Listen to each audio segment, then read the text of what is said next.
Yo, what is good, YouTube? Welcome back to another JC2K video. In today's video, we are going to be ranking the top 10 best Invincible cards in NBA 2K25 My Team. Right now, we've been doing these card tier rankings here for the past couple of days. We're on to the Invincible tier now, which is obviously absolutely loaded. Some of the very best cards in NBA 2K25 My Team are at the Invincible tier. So before we hop into it, if you haven't already, make sure you hit that subscribe button. Help me push towards the 50,000 subscriber mark on the channel. I'm uploading every single day, multiple videos a day. Would really appreciate it if y'all do subscribe. Without further ado, let's hop right into it. At the number 5 spot on this list, or number 10 spot on this list, I should say, we have ourselves Invincible Julius Erving, who is extremely elite, a 6'7" with a 6'11" wingspan shooting guard. Yes, he just got a couple GOAT cards. I don't think people are really using this Invincible Dr. J anymore, or they won't once they get his level 40 reward. But 6'7" with a 6'11" wingspan, he absolutely is an elite level shooting guard option with incredible sigs and great jumper and all that type of stuff. Like, he's still one of the better shooting guards in the game. He's still got great sigs. He's still got an elite jump shot. I know he has GOAT card, but that doesn't mean that his Invincible is now a bad card. It was one of the best shooting guards in the game, and it's still one of the better shooting guards in the game. I do think he is a top 10 Invincible and really doesn't have any significant flaws on the card. Now, Kevin McHale at number 9 is a very, very interesting card and a very useful card, honestly. A 6'10" with a 7'11" wingspan small forward. Very big and switchable. That type of length really allows him to guard taller, big 7'1", 7'2", 7'3" guys a lot more competitively than most 6'10" wings are able to do so. So he really is a very interesting, versatile option at the small forward position, considering I actually really like his jumper. He's got Sexton upper, which is great. D-Mitch base is good. Pro 2 fade, Garland dribble style, Kemba escape, Trey behind the back, Levine step back. He's kind of got everything. One of the best small forwards in the game. I'm a big McHale fan. I think he's definitely a little bit underappreciated of a card. I don't think he's that far off of a guy like Giannis, who we may or may not see coming up pretty shortly in this list. I think y'all probably assumed he would be coming up. Next up is Invincible Ben Simmons. The thing about Ben is, while he doesn't quite have the movement that a McHale does, his size value at his position is even more significant than McHale's is. There are only 2 6'10" point guards in my team as of right now, or taller, and it's Ben and one other guy who we'll get to.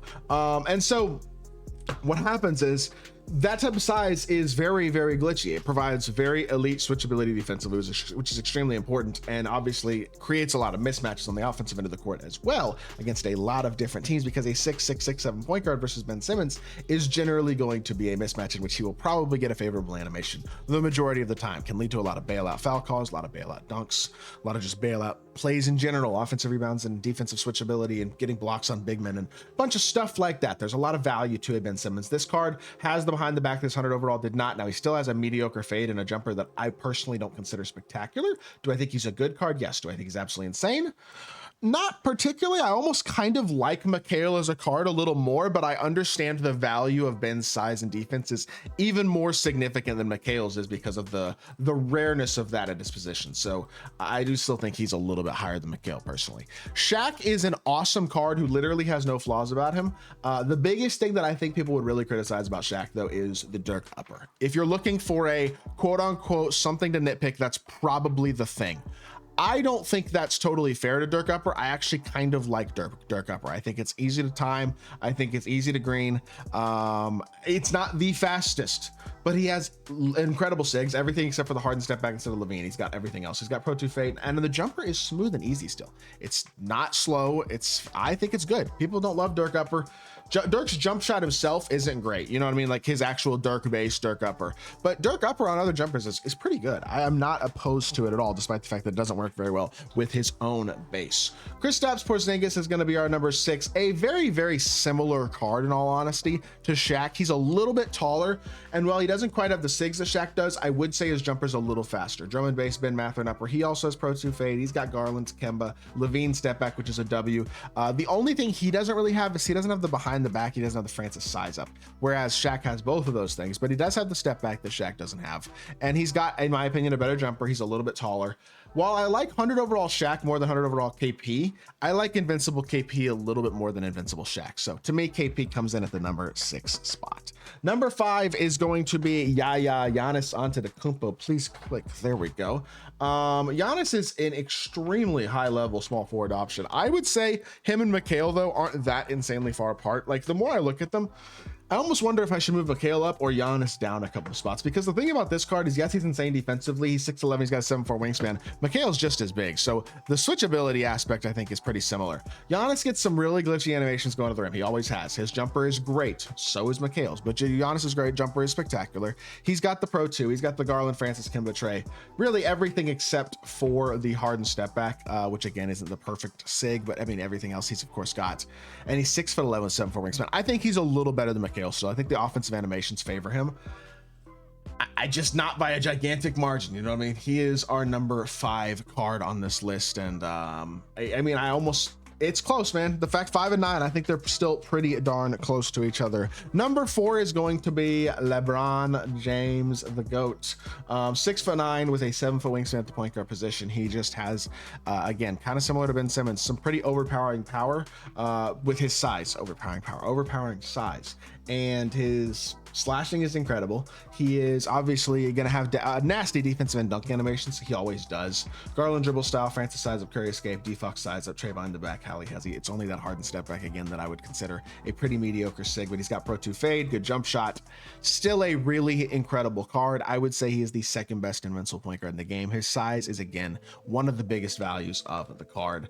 At number 3 is my favorite card in my team, Bob Pettit with 2 T's. I'm really not sure off the top of my head that I even realized he had 2 T's until today in his name, but 6'9" with a 7'1" wingspan. The jumper is the reason that I love this card so much. 6'9" at small forward is not unbelievably spectacular. On paper, besides the jump shot, I would say that McHale and Giannis are probably better, especially considering he also has that hardened step back. That's not the perfect sig there. Everything else is perfect though. And the jumper's the best jumper in the game. Patty Mills based Colin Sexton upper, in my opinion, is the best jump shot in my team. This is one of the best primary scorers and ball handlers in the entire game. He's an absolutely awesome card, and I would absolutely say one of the best options in my team at the small forward position, period, regardless of tier. I mean, invincible or not, I think he is absolutely incredible. And then at number 2, we got the best point guard in the game, in my opinion, Jokic, who is perfect at 6'11", basically. He is such a big, glitchy, big man at the point guard position, who is also incredible offensively, has basically perfect sigs, again, besides hardened step back, and jumper is spectacular. He's a top tier card. I mean, he's one of the best cards in my team, period. I'd say he's a top 5 to 10 card in my team, somewhere in the top 10 for sure. He is the best point guard in the game, in my personal opinion. But the number 1 card at this position is probably actually not technically the best player at either position that he plays anymore because of the GOAT Yao Ming. But of course, that is, if my computer decides to load, I'm going to need to get a new PC because stuff is just not loading as well as I'd like it to be. Hopefully it lasts for a while longer though. But it's going to be Invincible Wemby, 7'4", 7'8" wingspan, 99 stats across the board. Just a glitch, man. Awesome badges, of course, but also the John Isaac base, Chet Upper, on very quick, Pro 2 fade, Garland, Francis, Kemba Trey, De'Aaron Fox size up, or De'Aaron Fox crossover, I'm sorry, and then Halliburton Hezzy again. It's everything except Harden at 7'4", Pro 2, hard to contest. Wemby's just hard to contest himself, player build wise, the way he releases the ball. Like, I just think he is probably one of the 2 or 3 most broken cards in the game. So definitely the best invincible in my team, in my opinion, is Victor Wembanyama. He is as OP as pretty much any card in the game. So with that being said, that's gonna do it for the video. I hope y'all did enjoy. If you did, make sure you hit that like button, leave a comment, and subscribe. I'll be back with more 2K content very, very soon. I appreciate y'all. Peace.